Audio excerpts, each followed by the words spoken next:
कुंभ राशि बंधुगण चैत्र नवरात्रि ଏହି 9 ଦିନ ମଧ୍ୟରେ ଭୁଲରେ ମଧ୍ୟ ଏହି 3ଟି ସ୍ଥାନରେ ପାଦ ରଖନ୍ତୁ ନାହିଁ, ନଚେତ୍ ତୁମକୁ ଜୀବନର ବାକି ସମୟ ପାଇଁ ଗରିବ ପରି ଭିକ୍ଷା ମାଗିବାକୁ ପଡିବ।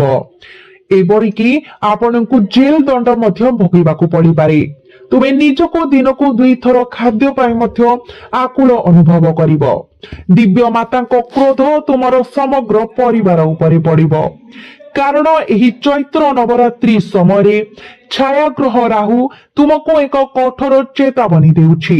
ବନ୍ଧୁଗଣ, ଯଦି ତୁମେ ଅସାବଧାନତା ବଶତଃ ଏହି 3ଟି ନିଷିଦ୍ଧ ଅଞ୍ଚଳରେ ପାଦ ରଖ, ତେବେ 9 ଦେବୀଙ୍କର କ୍ରୋଧ ତୁମ ଉପରେ ପ୍ରକାଶିତ ହେବ।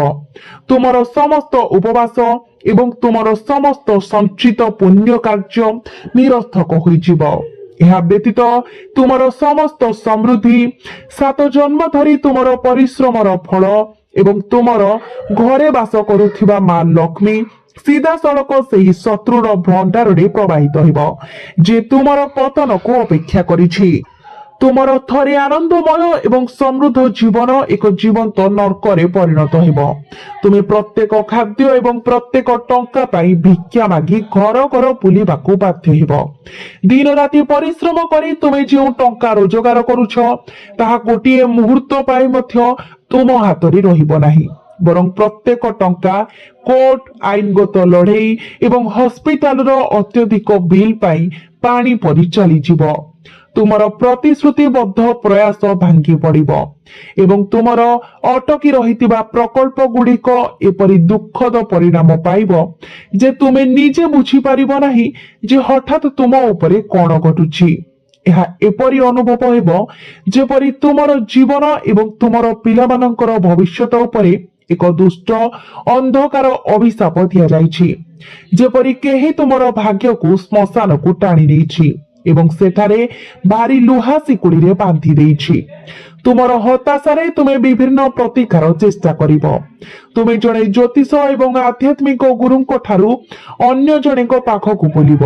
ସେମାନଙ୍କର ପାଦ ତଳେ ପଡି ହଜାର ହଜାର ଏପରିକି ଲକ୍ଷ ଲକ୍ଷ ଟଙ୍କା ନଷ୍ଟ କରିବ, ତଥାପି ସବୁ କିଛି ବ୍ୟର୍ଥ ହେବ, କାରଣ ଏହି ମହାବିପଦର ପ୍ରକୃତ ମୂଳ କାରଣ ସେହି ସ୍ଥାନ ଗୁଡିକରେ ରହିଛି ଏବଂ ସେହି ଲୋକମାନଙ୍କ ମଧ୍ୟରେ ଯେଉଁଠାରେ ତୁମେ ଅଜ୍ଞାନତା ବଶତଃ ଚୈତ୍ର ନବରାତ୍ରିର ଏହି ପବିତ୍ର ଦିନ ଗୁଡିକରେ ପାଦ ରଖିବାକୁ ବାଛିଥିଲ ଏବଂ ଯେତେବେଳେ ତୁମର ପାଦ ସେହି ଭୂମିକୁ ସ୍ପର୍ଶ କଲା, ତୁମର ବିନାଶର ସତର୍କ ଘଣ୍ଟି ବାଜିବାକୁ ଲାଗିଲା।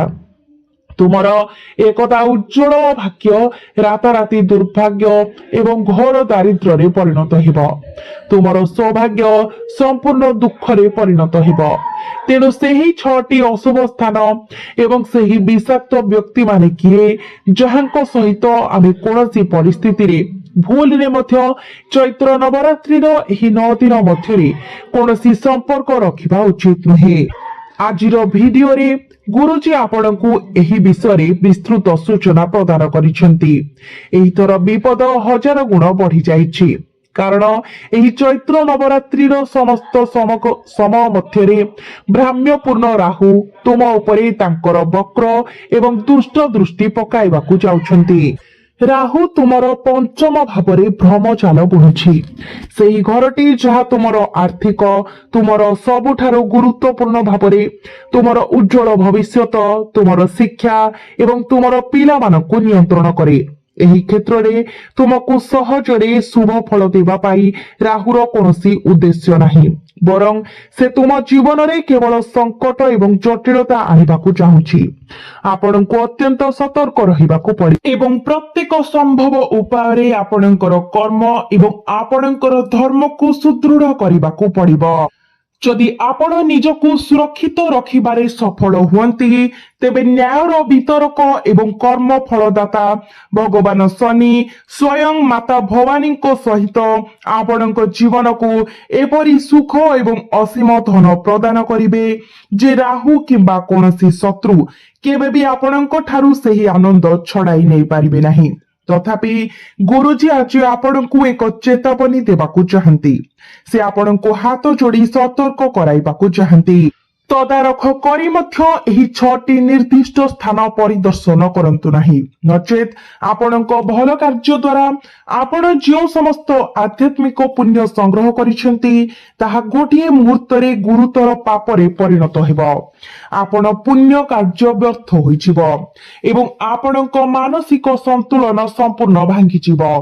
ଏହି 6ଟି ସ୍ଥାନରୁ ନିର୍ଗତ ତାନ୍ତ୍ରିକ ନକାରାତ୍ମକତା ଆପଣଙ୍କର ମନ ଉପରେ ଏତେ ଭୟଙ୍କର ପ୍ରଭାବ ପକାଇବ ଯେ ଆପଣ ଭୁଲ ନିଷ୍ପତ୍ତି ନେବା ଆରମ୍ଭ କରିବେ, ଏପରିକି ଆପଣଙ୍କ ନିଜ ପ୍ରିୟଜନଙ୍କ ବିରୁଦ୍ଧରେ ମଧ୍ୟ। ଆପଣ କୌଣସି ଉସ୍କାଇ ବିନା ଆପଣଙ୍କ ଜୀବନ ସାଥୀ ଏବଂ ପିଲାମାନଙ୍କ ଉପରେ କ୍ରୋଧରେ ଆଘାତ କରିବା ଆରମ୍ଭ କରିବେ। ଆପଣଙ୍କ ନିଜର କଠୋର ଏବଂ ଖରାପ କଥା ଦ୍ୱାରା ଆପଣ ଆପଣଙ୍କର ସମସ୍ତ ପ୍ରୟାସକୁ ନଷ୍ଟ କରିବେ। ଯେତେବେଳେ ଆପଣଙ୍କ ଶତ୍ରୁମାନେ ଆପଣଙ୍କ ପତନରେ ଆନନ୍ଦିତ ଏବଂ ସେମାନଙ୍କର ମନ୍ଦ ଯୋଜନା ଗୁଡିକରେ 100% ସଫଳତା ହାସଲ କରିବେ, ଗୁରୁଜୀ ଆପଣଙ୍କୁ ଜଣାଇବାକୁ ଚାହାନ୍ତି ଯେ ଆପଣ ବର୍ତ୍ତମାନ ଜଣେ ନିର୍ଦ୍ଦିଷ୍ଟ ବ୍ୟକ୍ତି ଅଛନ୍ତି ଯାହାଙ୍କ ସହିତ ଆପଣ ସମ୍ପର୍କ ରଖୁଛନ୍ତି, ଜଣେ ଯାହାଙ୍କ ସହିତ ଆପଣ ଆପଣଙ୍କର ସମୟ ବିତାଉଛନ୍ତି।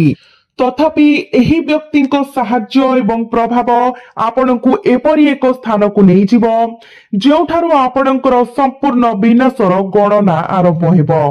ଏହି ଚୈତ୍ର ନବରାତ୍ରି ସମୟରେ ଆପଣଙ୍କୁ ଅତ୍ୟନ୍ତ ସତର୍କତା ଅବଲମ୍ବନ କରିବାକୁ ପଡିବ, କାରଣ ସଫଳତା ଆପଣଙ୍କ ଠାରୁ କେବଳ ଗୋଟିଏ ପାଦ ଦୂରରେ ଅଛି। ଯଦି ଆପଣ ଟିକିଏ ସତର୍କତା ଅବଲମ୍ବନ କରନ୍ତି ଏବଂ ଆପଣଙ୍କ ପାଦକୁ ନିୟନ୍ତ୍ରଣରେ ରଖନ୍ତି, ତେବେ ସଫଳତା କୁବେରଙ୍କ ଅସୀମ ଧନ ସହିତ ଆପଣଙ୍କ କୋଳରେ ପଡିବ। ତଥାପି ଏହା ଏକ ଗୁରୁତ୍ୱପୂର୍ଣ୍ଣ ସତର୍କତା। ଯଦି ଆପଣ ଅହଙ୍କାର ପ୍ରଦର୍ଶନ କରନ୍ତି କିମ୍ବା ଅତ୍ୟଧିକ ଆତ୍ମବିଶ୍ୱାସ ହେତୁ ଆଜି ଏହି ଜୀବନ ରକ୍ଷାକାରୀ ଭିଡିଓକୁ ଅଣଦେଖା କରନ୍ତି, ତେବେ ଆପଣଙ୍କର ବିନାଶ ଅନିବାର୍ଯ୍ୟ ବୋଲି ଭାବନ୍ତୁ। ଆପଣଙ୍କୁ ରକ୍ଷା କରିବା ପାଇଁ କୌଣସି ଦେବତା ମଧ୍ୟ ସ୍ୱର୍ଗରୁ ଅବତରଣ କରିବେ ନାହିଁ, କାରଣ ଯଦି ତୁମେ ଏପରି ଏକ ସ୍ଥାନରେ ପାଦ ଦେବାର ଗୁରୁତର ଭୁଲ କର ଯେଉଁଠାରେ ଶାସ୍ତ୍ର ଏବଂ ମାତାରାଣୀଙ୍କର ଦିବ୍ୟ ଇଚ୍ଛା ଅନୁସାରେ ତୁମେ ନିଶ୍ଚିତ ଭାବରେ ଯିବା ଉଚିତ ନୁହେଁ, ତେବେ ତୁମର ରାହୁ ସମ୍ପୂର୍ଣ୍ଣ ନିୟନ୍ତ୍ରଣ ବାହାରକୁ ଘୂର୍ଣ୍ଣନ କରିବ। ତାପରେ ଭଗବାନ ଶନି ମଧ୍ୟ ତୁମକୁ ଅନୁକୂଳ ଫଳାଫଳ ଦେଇପାରିବେ ନାହିଁ। ସରଳ ଅର୍ଥ ହେଉଛି ଯେ ଏହି ଭିଡିଓକୁ ସମ୍ପୂର୍ଣ୍ଣ ଭାବରେ ଦେଖିବା ଶେଷ ପର୍ଯ୍ୟନ୍ତ ତୁମ ପାଇଁ ନିଶ୍ୱାସ ନେବା ଅପେକ୍ଷା ଆହୁରି ଗୁରୁତ୍ୱପୂର୍ଣ୍ଣ। ତୁମେ ସେହି 6ଟି ନିର୍ଦ୍ଦିଷ୍ଟ ସ୍ଥାନ ବିଷୟରେ ଗଭୀର ବୁଝାମଣା ହାସଲ କରିବା ସମ୍ପୂର୍ଣ୍ଣ ଜରୁରୀ, କାରଣ ଗୁରୁଜୀ ତୁମକୁ ଯେଉଁ ରହସ୍ୟମୟ ଗୁପ୍ତ କଥା ପ୍ରକାଶ କରିଛନ୍ତି ତାହା ଏପରି ଜିନିଷ ଯାହା ଅନ୍ୟ କେହି ତୁମ ସହିତ କେବେ ବି ଭାଗ କରିବେ ନାହିଁ, କାରଣ ସମଗ୍ର ବିଶ୍ୱ ତୁମ ପ୍ରତି ଈର୍ଷା କରେ। ସେମାନେ ତୁମର ପ୍ରଗତିକୁ ଘୃଣା କରନ୍ତି। ଲୋକମାନେ ତୁମ ମୁହଁରେ ମିଠା କଥା କହିପାରନ୍ତି, କିନ୍ତୁ ଗଭୀର ଭାବରେ ସେମାନେ ତୁମକୁ ସେମାନଙ୍କ ପଥରୁ ଦୂର କରିବାକୁ ଇଚ୍ଛା ରଖନ୍ତି। ସେମାନଙ୍କର ନିଜସ୍ୱ ଉଦ୍ଦେଶ୍ୟକୁ ଆଗକୁ ବଢାଇବା ପାଇଁ ତୁମର ରୂପକ ଶବ ଉପରେ ପାଦ ଦେବା କୌଣସି ସମ୍ପର୍କୀୟ ଯେତେ ନିକଟତର ହେଉନା କାହିଁକି, ତୁମକୁ ସେମାନଙ୍କ ଆଗରେ ଉଡି ଯାଉଥିବା ଦେଖି ସେମାନେ ସହ୍ୟ କରିବେ ନାହିଁ। ଫଳସ୍ୱରୂପ ଏହି ଲୋକମାନେ ଜାଣିଶୁଣି ଆପଣଙ୍କୁ ଉସ୍କାଇବେ, ଆପଣଙ୍କୁ ଭୁଲ ବାଟରେ ନେଇଯିବେ ଏବଂ ସେହି ନିଷିଦ୍ଧ ସ୍ଥାନ ଗୁଡିକ ଆଡକୁ ଆପଣଙ୍କ ପାଦକୁ ଚାଳିତ କରିବେ। ତଥାପି ଯଦି ଆପଣ ଆଜିର ଭିଡିଓର ପ୍ରତ୍ୟେକ ସେକେଣ୍ଡକୁ ଶେଷ ପର୍ଯ୍ୟନ୍ତ ଦେଖନ୍ତି, ତେବେ ଆପଣ ସେହି 6ଟି ବିପଦପୂର୍ଣ୍ଣ ସ୍ଥାନ ବିଷୟରେ ସମ୍ପୂର୍ଣ୍ଣ ବୁଝିପାରିବେ। ତେବେ ଚୈତ୍ର ନବରାତ୍ରିର 9 ଦିନ ମଧ୍ୟରେ ଆପଣଙ୍କୁ ଯେଉଁ ପ୍ରଥମ ସ୍ଥାନକୁ ଯିବାକୁ କଡାକଡି ଏଡାଇବା ଉଚିତ ତାହା ହେଉଛି ଏପରି ସ୍ଥାନ ଯେଉଁଠାରେ ଝଗଡା ରହୁଛି। କେତେକ ସମୟରେ ଏହା ଘଟେ ଯେ ଆପଣ ରାସ୍ତାରେ ଥିବା ସମୟରେ ଦୁଇଟି ଗୋଷ୍ଠୀ ପରସ୍ପର ସହିତ ସଂଘର୍ଷ କିମ୍ବା ଝଗଡା କରୁଛନ୍ତି। ସେମାନେ ଆପଣଙ୍କର ପରିଚିତ ଲୋକ କିମ୍ବା ସମ୍ପୂର୍ଣ୍ଣ ଅପରିଚିତ ଲୋକ। ତଥାପି ଆମେ ପ୍ରାୟତଃ ଦୃଶ୍ୟ ଦେଖିବା ପାଇଁ ଆମର ଯାନ ଗୁଡିକୁ ଅଟକାଇ ଦେଉ। ଯଦି ଆମେ ବିବାଦ ମଧ୍ୟରେ ଆମର ଚିହ୍ନିତ କୌଣସି ବନ୍ଧୁ କିମ୍ବା ସମ୍ପର୍କୀୟଙ୍କୁ ଦେଖୁ, ତେବେ ଆମେ ହସ୍ତକ୍ଷେପ କରିବାକୁ ଆଗେଇ ଆସି ନାୟକ ଭୂମିକା ନିର୍ବାହ କରିବାକୁ ଚେଷ୍ଟା କରିପାରୁ। କିନ୍ତୁ ଭଲ ଭାବରେ ଶୁଣି ରଖନ୍ତୁ, ବର୍ତ୍ତମାନ ରାହୁ ଆପଣଙ୍କର ପଞ୍ଚମ ଭାବରେ ଅଛନ୍ତି। ଜ୍ୟୋତିଷ ଶାସ୍ତ୍ରରେ ଯାହା ଆପଣଙ୍କର ସ୍ୱାସ୍ଥ୍ୟ ଏବଂ ବୁଦ୍ଧିକୁ ନିୟନ୍ତ୍ରଣ କରେ। ଗୁରୁଜୀଙ୍କର ଏହି ଚେତାବନୀ ଶୁଣନ୍ତୁ। ଯଦି ଦୁଇ ଜଣ ଲୋକ ଝଗଡା କରୁଛନ୍ତି କିମ୍ବା ବିବାଦରେ ଲିପ୍ତ ଅଛନ୍ତି, ତେବେ ଆପଣ ସେଠାରେ ଆପଣଙ୍କର ଗାଡିକୁ ଅଟକାଇବା ଉଚିତ ନୁହେଁ। ଆପଣ ସେହି ସ୍ଥାନରେ କୌଣସି ପ୍ରକାରେ ଅଟକି ରହିବା ଉଚିତ ନୁହେଁ। ଆପଣଙ୍କୁ କେବଳ ସିଧା ଆଗକୁ ବଢିବାକୁ ପଡିବ। ଯଦି ଆପଣ ସେଠାରେ ଆପଣଙ୍କ ଗାଡିକୁ ଅଟକାଇ ଦିଅନ୍ତି ଏବଂ ଯେକୌଣସି ଚାଲିଥିବା ବିବାଦରେ ହସ୍ତକ୍ଷେପ କରିବାକୁ ଚେଷ୍ଟା କରନ୍ତି, ତେବେ ସେହି ଦୁଇ ପକ୍ଷ ସମ୍ଭବତଃ ଜଟିଳତାରୁ ନିଜକୁ ବାହାର କରିଦେବ, ଯାହା ଫଳରେ ପ୍ରତିରୋଧ ଭ୍ରାନ୍ତ ତୀର ଆପଣଙ୍କ ଉପରେ ସିଧାସଳଖ ପଡ଼ିବାର 100% ସମ୍ଭାବନା ରହିବ। ଆମେ ଯେପରି ଉଲ୍ଲେଖ କରିଛୁ, ରାହୁ ପଞ୍ଚମ ଭାବରେ ଅବସ୍ଥିତ, ଯାହା ସ୍ୱାସ୍ଥ୍ୟର କେନ୍ଦ୍ର ଭାବରେ ମଧ୍ୟ କାର୍ଯ୍ୟ କରେ। ଫଳସ୍ୱରୂପ ରାହୁ ଆପଣଙ୍କ ସ୍ୱାସ୍ଥ୍ୟକୁ ଦୁର୍ବଳ କରିବା ପାଇଁ ବିଶେଷ ଭାବରେ ଆପଣଙ୍କ ଜୀବନରେ ବିଭିନ୍ନ ଯୋଜନା ପ୍ରସ୍ତୁତ କରିବାକୁ ପ୍ରସ୍ତୁତ। ଆପଣଙ୍କୁ ଅତ୍ୟନ୍ତ ସତର୍କତା ଅବଲମ୍ବନ କରିବାକୁ ପଡିବ। ପରିସ୍ଥିତି ଏତେ ଖରାପ ହୋଇଯାଇପାରେ ଯେ ଏହା ଶାରୀରିକ ଝଗଡାରେ ପରିଣତ ହୋଇପାରେ ଏବଂ ରକ୍ତପାତର ଏକ ସ୍ପଷ୍ଟ ସମ୍ଭାବନା ଅଛି। ଗୁରୁଜୀ ଆପଣଙ୍କୁ ଏହି ଚେତାବନୀ ଦେଉଛନ୍ତି। ଆପଣଙ୍କୁ ନିଜର ମଙ୍ଗଳକୁ ପ୍ରାଥମିକତା ଦେବାକୁ ପଡିବ। ଆପଣଙ୍କୁ ଆପଣଙ୍କ ପରିବାର ବିଷୟରେ ଚିନ୍ତା କରିବାକୁ ପଡିବ। ସମ୍ପୃକ୍ତ ବ୍ୟକ୍ତିମାନେ ଆପଣଙ୍କ ନିଜସ୍ୱ ସମ୍ପର୍କୀୟ କିମ୍ବା ନିକଟ ବନ୍ଧୁ ହୁଅନ୍ତୁ ନା କାହିଁକି, ଆପଣ ସେଠାରେ ଅଟକି ରହିବା ଉଚିତ ନୁହେଁ। ଏହା ମନେ ରଖନ୍ତୁ, ଯଦି ଆପଣ ବନ୍ଦ କରନ୍ତି, ତେବେ ଆପଣଙ୍କର ସମଗ୍ର ଆଗାମୀ ମାସ ନଷ୍ଟ ହୋଇଯିବ। ତୁମେ ଯେଉଁ ସ୍ୱପ୍ନ ଗୁଡିକ ଦେଖୁଛ, ଯେଉଁ ରଣନୀତି ଗୁଡିକ ତୁମେ ପ୍ରସ୍ତୁତ କରୁଛ ଏବଂ ଯେଉଁ ଯୋଜନା ଗୁଡିକ ତୁମେ କରିଛ, ସବୁ କିଛି ବିଫଳ ହୋଇପାରେ, କାରଣ ତୁମେ ସମ୍ପୂର୍ଣ୍ଣ ବିଛଣାରେ ବିଶ୍ରାମ ନେବାକୁ ମଧ୍ୟ ବାଧ୍ୟ ହୋଇପାର। ଏପରି ପରିସ୍ଥିତି ଏକ ସ୍ପଷ୍ଟ ସମ୍ଭାବନା। ଏବେ ଦ୍ୱିତୀୟ ସମ୍ଭାବନା ଦେଖାଯାଉଛି ଜେଲ ଦଣ୍ଡ। ଗୁରୁଜୀ ତୁମକୁ ଏହା ବିଷୟରେ ସତର୍କ କରାଉଛନ୍ତି, କାରଣ ତୁମେ ମୌଳିକ ଭାବରେ ଜଣେ ବହୁତ ଭଲ ମଣିଷ। ତୁମର ଏତେ ମହାନ ହୃଦୟ ଅଛି ଯେ ତୁମେ ନିଜ ଆଖିରେ ଅନ୍ୟାୟ ଦେଖିବାକୁ ସହ୍ୟ କରିପାରିବ ନାହିଁ।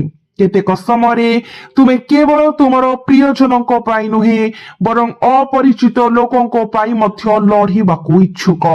ତଥାପି ବର୍ତ୍ତମାନର ଗ୍ରହ ସ୍ଥିତିକୁ ଦୃଷ୍ଟିରେ ରଖି ତୁମକୁ ତୁମର ଆବେଗ ଉପରେ ନିୟନ୍ତ୍ରଣ ରଖିବାକୁ ପଡିବ।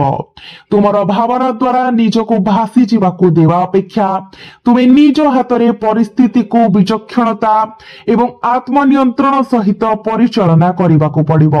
ଏବଂ ଯେଉଁଠାରେ କୌଣସି ଝଗଡା ହେଉଛି, ବିଶେଷ କରି ନବରାତ୍ରିର ଏହି ପବିତ୍ର ଦିନ ଗୁଡିକରେ, ତୁମେ ସେହି ସ୍ଥାନରୁ ନିଜକୁ ଦୂରେଇ ରଖିବା ଉଚିତ।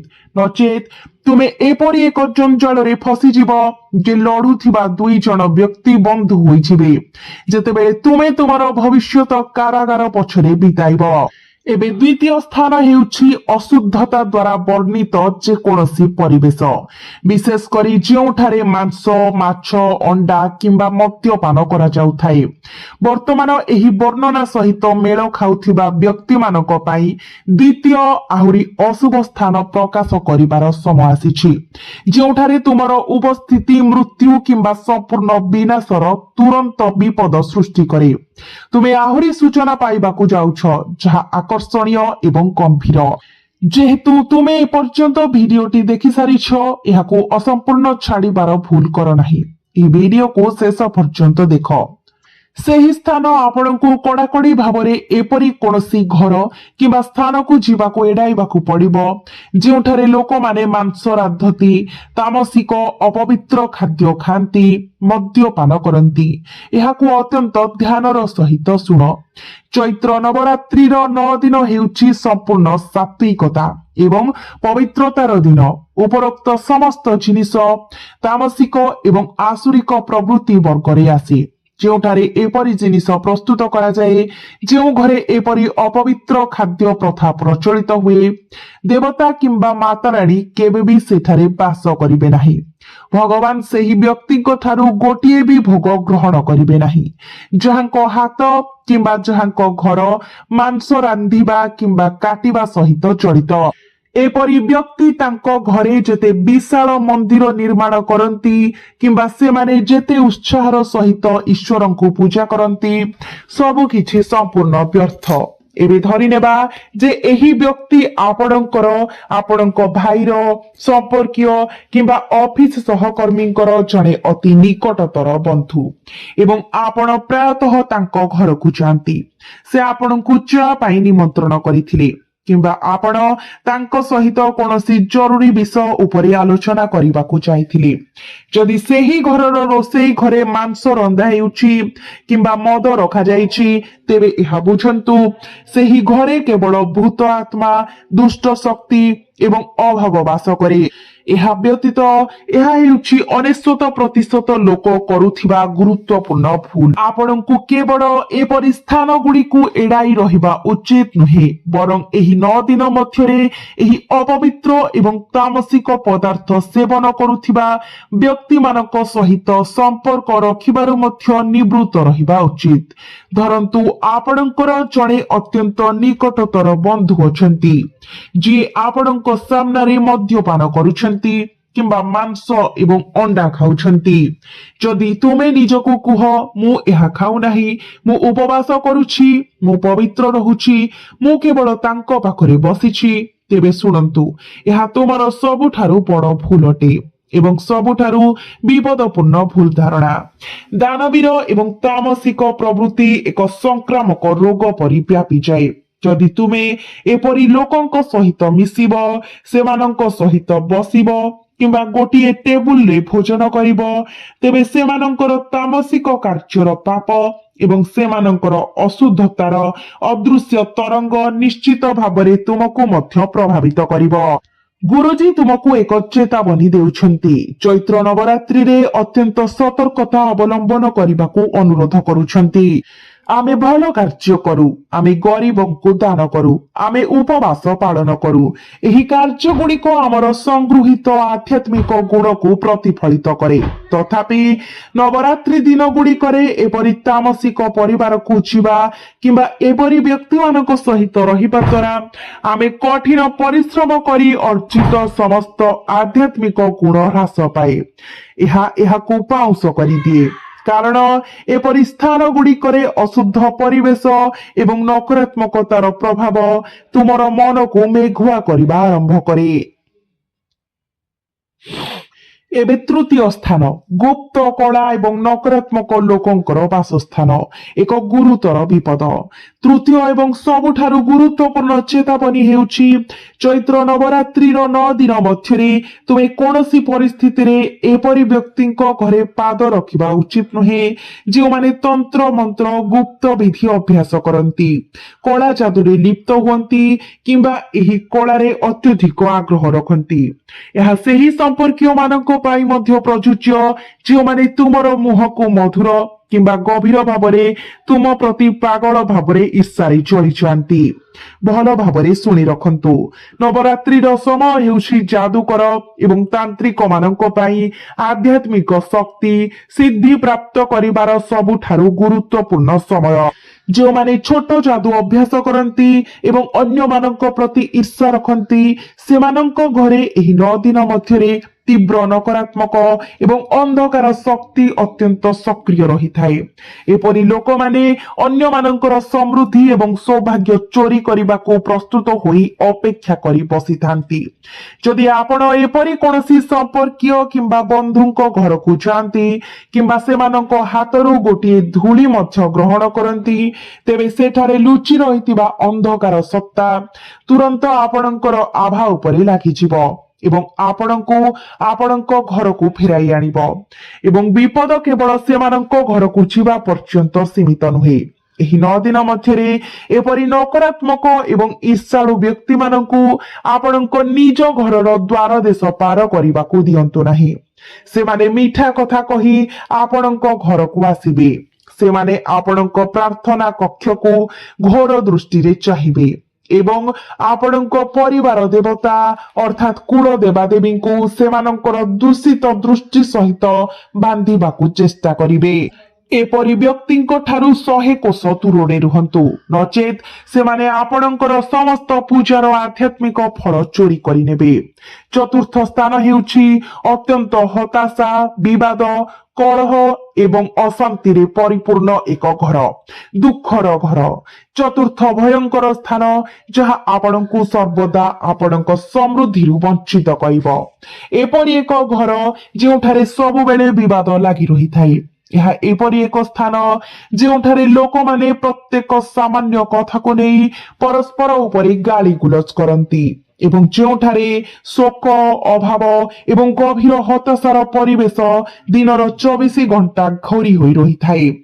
ଆମର ଶାସ୍ତ୍ର ଗୁଡିକ ସ୍ପଷ୍ଟ ଭାବରେ କହିଛନ୍ତି ଯେ ସ୍ୱୟଂ ଦେବୀ ଲକ୍ଷ୍ମୀ ମାତା ଭବାନୀଙ୍କ ସହିତ କେବଳ ସେହି ସ୍ଥାନରେ ବାସ କରନ୍ତି ଯେଉଁଠାରେ ଶାନ୍ତି, ପ୍ରେମ, ମହିଳାଙ୍କ ପ୍ରତି ସମ୍ମାନ ରହିଥାଏ। ଯେଉଁ ଘରେ ନିରନ୍ତର କାନ୍ଦ ଏବଂ ବିଳାପ ହେଉଛି, ଯେଉଁଠାରେ ସ୍ୱାମୀ ଏବଂ ସ୍ତ୍ରୀ ସବୁବେଳେ ଝଗଡା କରୁଛନ୍ତି ଏବଂ ଯେଉଁଠାରେ ଲୋକମାନେ ନିରନ୍ତର ନିଜର ଭାଗ୍ୟକୁ ଅଭିଶାପ ଦେଉଛନ୍ତି, ସେଠାରେ ଦାରିଦ୍ର୍ୟର ଦେବୀ ଅଲକ୍ଷ୍ମୀ ବାସ କରନ୍ତି। ଏପରି ଘର ମଧ୍ୟ ଅଛି ଯେଉଁଠାରେ ବୃଦ୍ଧମାନେ ଦୁଃଖୀ ଅଛନ୍ତି, ଯେଉଁଠାରେ ପିଲାମାନେ ନିରନ୍ତର ସେମାନଙ୍କର ପିତା ମାତାଙ୍କୁ ଅପମାନିତ କରନ୍ତି, ସେମାନଙ୍କୁ କଠୋର ଶବ୍ଦ ଏବଂ ଅପମାନର ପାତ୍ର କରନ୍ତି। ଦେବୀ ଲକ୍ଷ୍ମୀ କେବେ ବି ଏପରି ଘରେ ରହିବାକୁ ପସନ୍ଦ କରନ୍ତି ନାହିଁ ଯେଉଁଠାରେ ବୃଦ୍ଧମାନେ ଦୁଃଖୀ ହୁଅନ୍ତି। ଗୁରୁଜୀ ଆପଣଙ୍କୁ ଏକ ଚେତାବନୀ ଦେଉଛନ୍ତି। ଯଦି ଆପଣଙ୍କର କୌଣସି ବନ୍ଧୁ ଆପଣଙ୍କ ଉପସ୍ଥିତିରେ ସେମାନଙ୍କର ପିତାମାନଙ୍କୁ କଠୋର କିମ୍ବା ଅସମ୍ମାନଜନକ ଭାବରେ କଥା କୁହନ୍ତି, ତେବେ ସେମାନଙ୍କ ଉପରେ ଭରସା କରନ୍ତୁ ନାହିଁ।